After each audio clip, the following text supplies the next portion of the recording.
खुलुमबाय रायजोफोर बेसेबा गोबावनि उनाव दिनैसो नोंथांमोननि गेजेराव आं खावब्लाब्ला संला मंलाय नुजाफैलायबाय।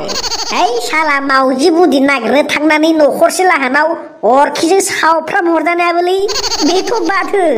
हमनानै रसगल्लाखौनो सेरख'ना हरनायाबो बेनि थाखायनो आं नुजाफैनो हायाखैमोनलै रायजोफोर। बिराद अयथासार मानसिफ्रा अयथासार साला न'खरफोराव एन्जर बारा जाबोला आंखौ नागिरोना मावजिखौ आंबो चेलेन्ज लादों जेरैबायदि आंनि बिदानखौ नस्थ' खालामदोंना आंबो ना गोरान खावनायखौ मालाबाबो गारनाय नङा। ओइ साला माबा इमसनालसो जाफ्लांलायलांबाय आंबो थ' रायजोफोर दिनै जेबो ताजा ताजा फ्रेस आमाय किडनि माग्लुंलायनाय रादाब लाना फैयाखै जास्ट नोंथांमोनखौ इन्टारटेन खालामनो थाखाय फंनैसो गोथां गोब्राम डायलग मारिनोसो फैदों। आच्छा माबोरै रायजोफोर खबरफोरा आइ हप नोंसोर लावथ'वाखै माबा मोजाङैनो दं गासिबो दाथ' आरो गोदान बोसोर सफैसिगोन नालाय दुंलाब सोरबा पिकनिक जानाय बेरायनाय बा मा नायनो आरो सोर सेंग्रा सिख्लाफ्राथ' आरो बाबा ब्लाड प्रेसार जालायनाय माबा थैया गोसारो बे समाव बिराद गोदान बोसोर सफैहांबा आरो डिसेम्बर लास्टाव मा नायनो फेसबुकाव सेंग्रा सिख्लाफोरनि पस्ट मारिनायखौ last picture of the year आरो जानुवारि हाबनाय लोगो लोगोनो मा नायनो first picture of the year थै नायनो बालायनाय। आच्छा बेफोरखौ बाद हो नैबे मावजि बुन्दानिफ्रायबो एडभान्सलि मेरि क्रिसमासनि गोजोन हामलायनायखौ बावहरनाय थाबाय लोगोसे गोदान बोसोरनिबो हामलायनाय बावहरनाय थाबाय दै। थ' फैदो बिदिब्ला दिनैनि मेन बुस्थु हाबाफारिसिम मानबाय लांदोनि अब्ला आं फार्स्टआवनो दोंनैसो मेम्स बेफोरखौ आवरायग्रोनानै रिभिउ खालामना होनोसै दै रायजोफोर माबाफोर गोरोन्थि जायोब्ला निमाहाफोर होबानो जाबाय। आच्छा जागायनोसै होनबा गावनिया जेसेबां समायनायानो जाया मानो खाथिजों समायना सिख्लाफोर थांब्ला नायखागोनानो बेनि सेंग्राफोरनि एक्सट्रा गुन खायसे सिख्लाफोरनि एक्सट्रा गुनखौबो होननोसै होनबालाय आंलाय रिलेशनशिपआ 1 बोसोरानो जा 10 बोसोरानो जा बेटार अपसन मोनोब्ला सोरजोंब्ला ब्लड लांलांनाया सिख्लाफोरनि एक्सट्रा गुन मजा आया। इंग्लिश रोंगौ होनना बारा दुगा देखायना दे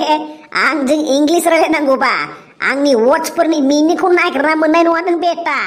बियो सानसे बुंदोंमोन आं नोंखौ गारना सानसे जोबोर गोजानाव थांगोन आंबो बुंफ्लांना लाबाय नो 10 थाखाया लामायाव माबाफोर जालां होनना बै समनिफ्रायनो सालिया ब्लक खालामना दिनैसिम खबरानो गैया। जिन्स गानोब्ला सिख्लाफोरा एसे मोदोम गोनां जानांगौ नङाब्ला दाउब'नि आथिं आरो रान्थै सिख्ला जेबो फाराग थाया। आच्छा दैमा दैसानि दैया बोहैलांना लैथोमानि बिखायाव थाहैनो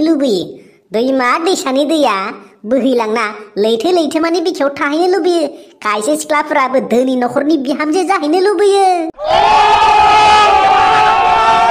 रायजोफोर गोजां बोथोरा सफैबाय नालाय दानिया मानसिफोरा दैजों सोमोन्दोआ खम जासिगोन बिसना आरो कम्बलजोंसो सोमोन्दोआ बारायसिगोन। नै दांगुवा बोराय बालन्दे बुरै सोनामहा दंबा सोनामहा खोनासं खोलाहा दंबा खोनासं नै हलदं मलदं जारि दं 50 फैसा एबं स्वयं गुरु आं बोर होयो दांगुवाफोर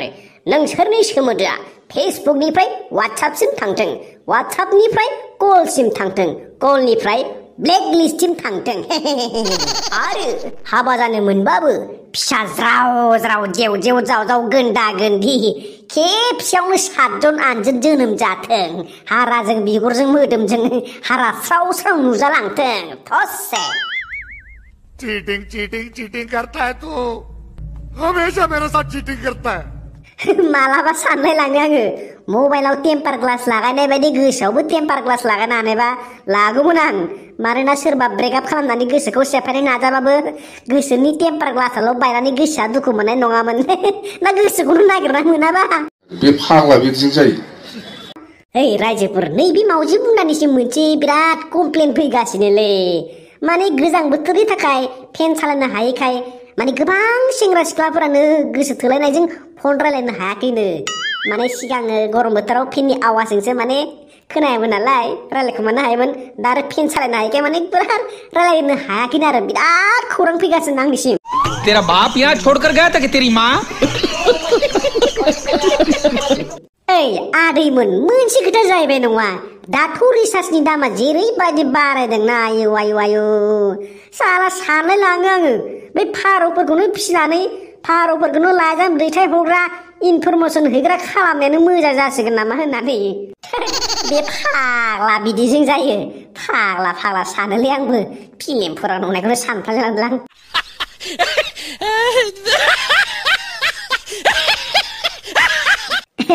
गोजां बोथोराव खुगा सिबाबो माबा उखुन्दै ओंखारो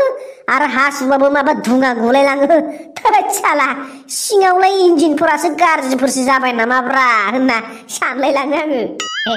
सिंगेलफोरा मा खोथा सानखुमायो मिथिगौ जोंनो आनलिमिटेड कलनि बदलै डाटाखौ एसे बारायना होबानो जायोना नङाब्ला फन रायलायनो सासे पटाना होबानो जायोना बिदि सानखुमायो साला जेबनि फुल फर्मखौ गुड फ्रेन्डसो सानोमोन आङो जेब माने गुड फ्रेन्डसो जायो सानोमोन बेखायनोथ' दिनैसिम आं सिंगेल जाना दंलै रखरा मिथिगौ बयनिख्रुइ साहससिन सिख्ला बैसोर जायफोर रावनोबो वाट्सएप नाम्बार होनो गिया सेंग्राफोर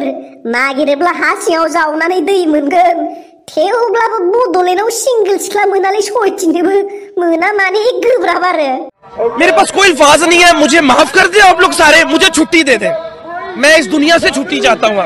ओइ हाबानि लाइजामखौ इसिबां दामनि बानायनाय मा घन्टा लाब जुदि हाबायाव बेदरखौनो थुरानैसोल' होयोबा इस सज्जन को क्या तकलीफ है भाई सापात दङ नाथाय सिनि गैया सापात दङ नाथाय सिनि गैया थिग बेबायदिनो गोसो दङ नाथाय हिनजाव गैया